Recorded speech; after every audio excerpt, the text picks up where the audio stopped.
This is not a city built for comfort. It is a machine built to keep human beings alive when the natural world becomes incompatible with survival.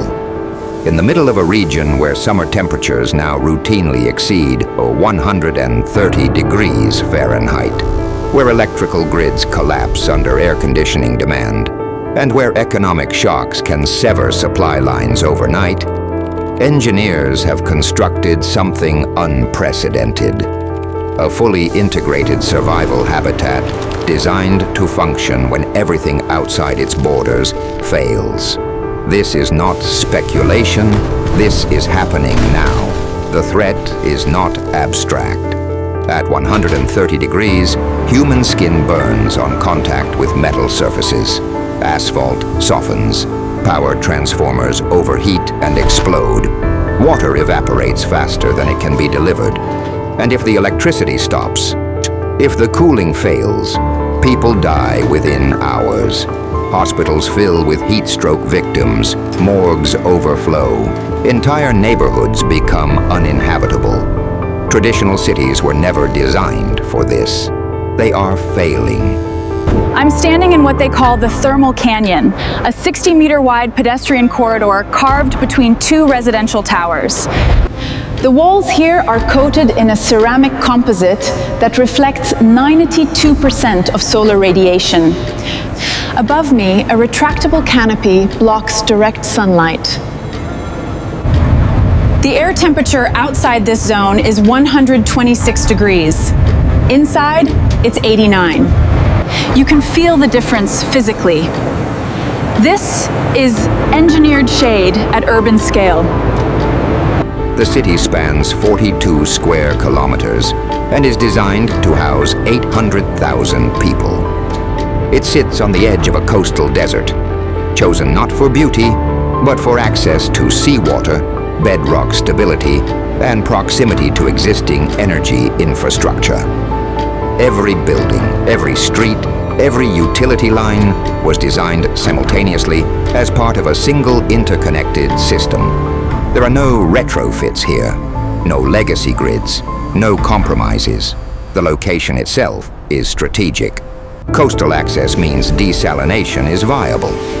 Bedrock means foundations can support high-density construction without excessive excavation costs. Proximity to existing transmission lines means the city can draw external power when available. But the infrastructure is built to survive complete disconnection. This is a hybrid model, connected when possible, autonomous when necessary. I'm descending into the central desalination plant. It's 30 meters underground. The temperature down here is controlled, constant.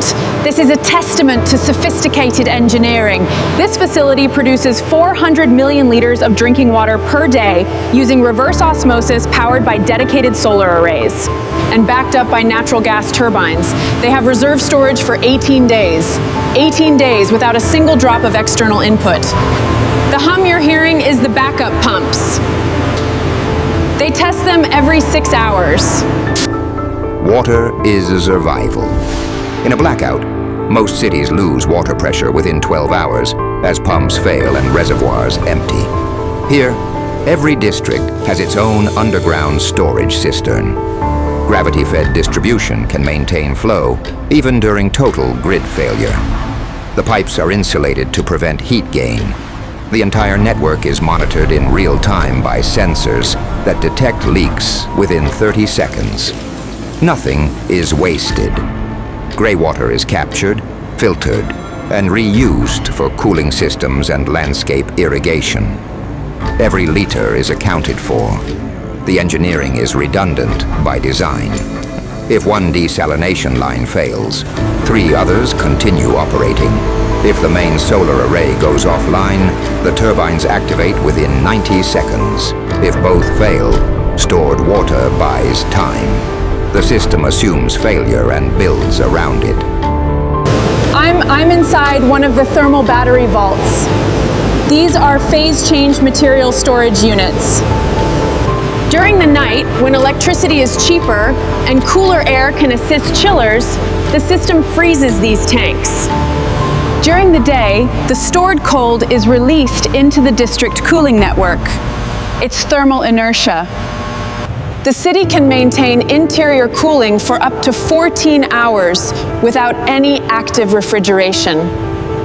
That's the difference between survival and catastrophe during a grid failure. Cooling is the single largest energy demand. At peak heat, air conditioning can consume 70% of a city's electrical load. That demand spike is what breaks grids. Here the approach is different. Every building envelope is a thermal barrier.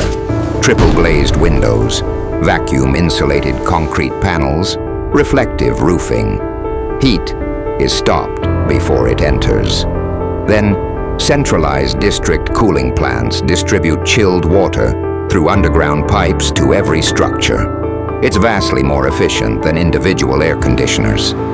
The entire cooling load is reduced by 40% compared to conventional construction. The district cooling network spans over 200 kilometers of insulated piping. The chilled water circulates at 4 degrees Celsius.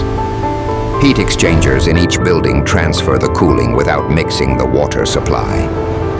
The return loop carries warmed water back to the chilling plants where it's cooled again. The cycle is continuous, monitored, and optimized by machine learning algorithms that predict cooling demand based on weather forecasts, occupancy patterns, and historical data. I'm in the Grid Operations Center. 12 engineers monitor the city's electrical network on a wall of live displays. They can see every substation, every transformer, every battery array.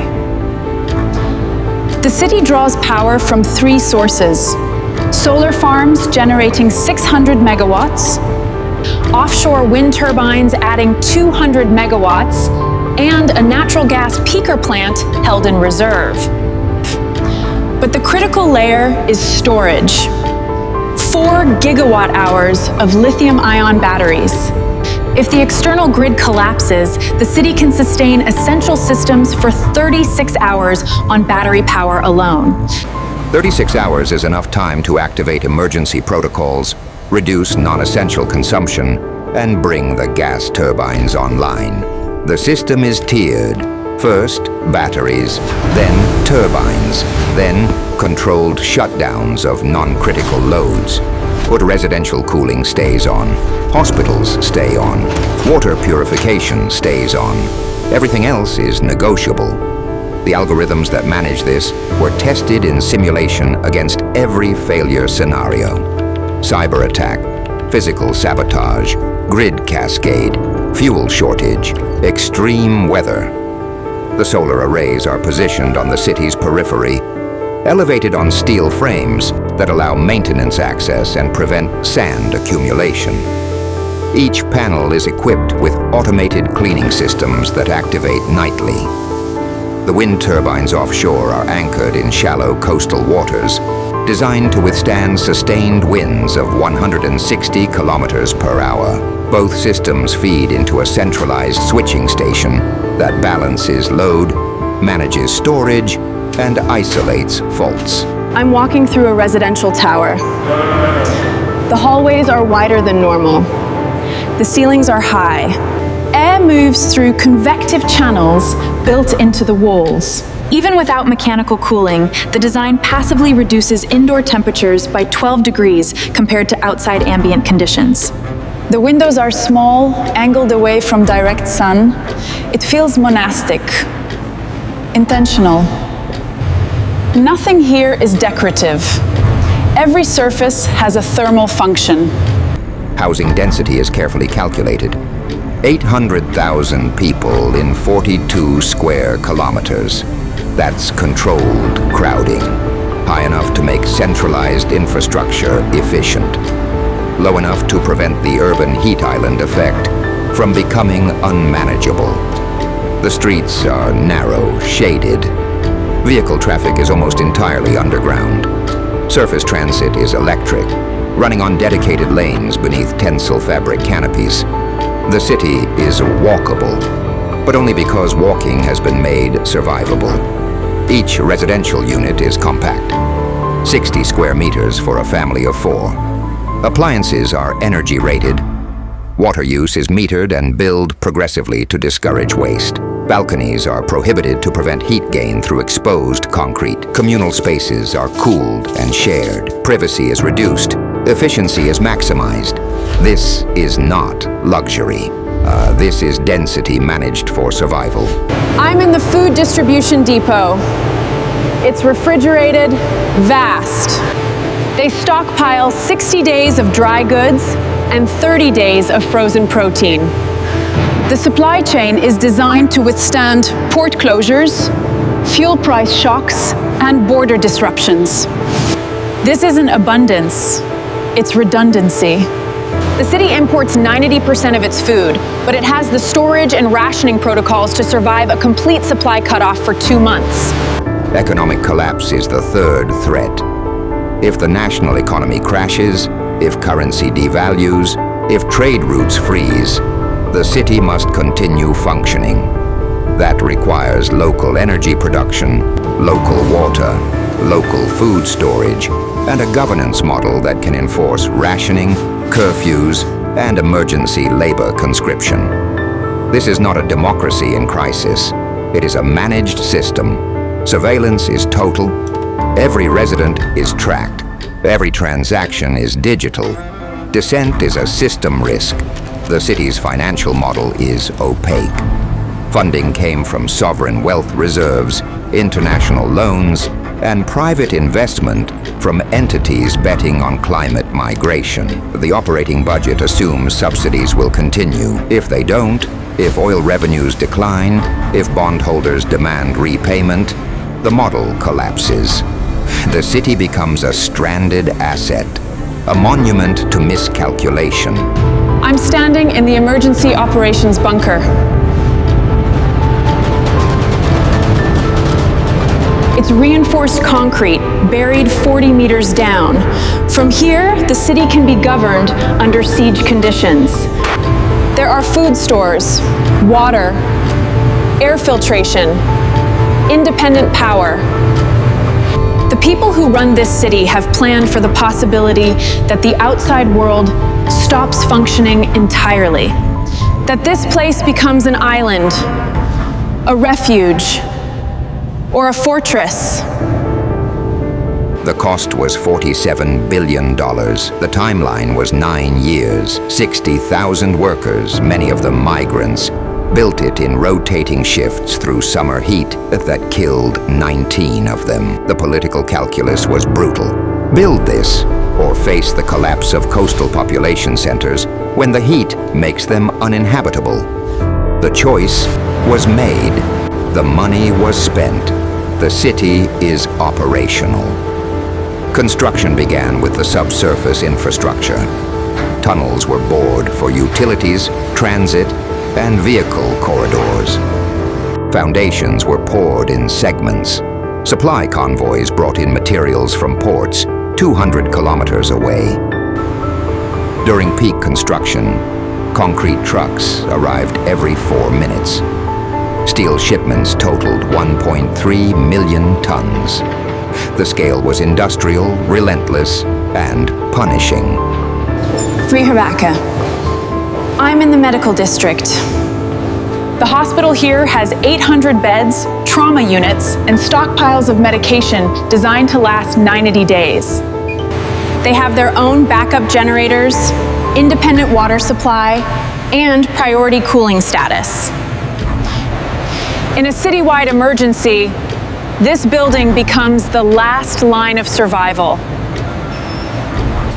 Doctors train for mass casualty events, heat stroke, dehydration, respiratory failure from dust storms. They've simulated the collapse scenarios. Medicine is treated as strategic infrastructure.